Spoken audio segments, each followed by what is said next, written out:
De loin, on entend la musique qui résonne à fond au quartier Kazewe Château. La raison de cette fête, une femme récemment divorcée est en train de célébrer son divorce. Bien qu'elle soit inédite, cette commémoration a un caractère culturel chez les Toubou. Pour la circonstance, Hawaou est accompagnée par ses amis, parée de sa plus belle tenue. Elle ne cache pas sa joie.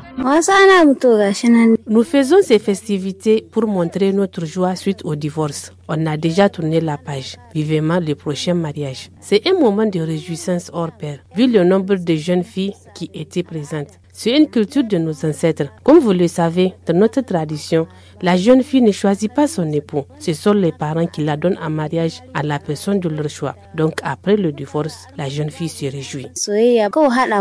Parents, amis et connaissances participent également à la cérémonie de Hawaou.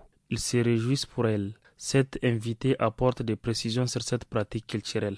Après le divorce, la femme doit faire la fête pour montrer sa joie. Et de son côté, l'homme aussi est très content. Mais dans le cas échéant, l'homme n'est pas heureux. C'est la raison pour laquelle nous avons organisé cette fête. Ça se pratique dans plusieurs ethnies.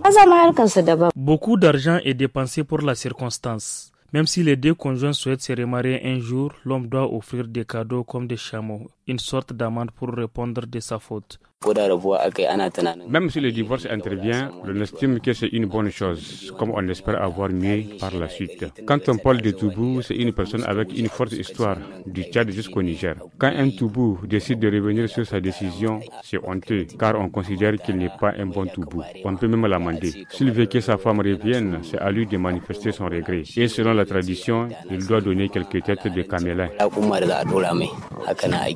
Cette tradition, bien que d'actualité chez les Toubous, reste encore méconnue pour certaines communautés.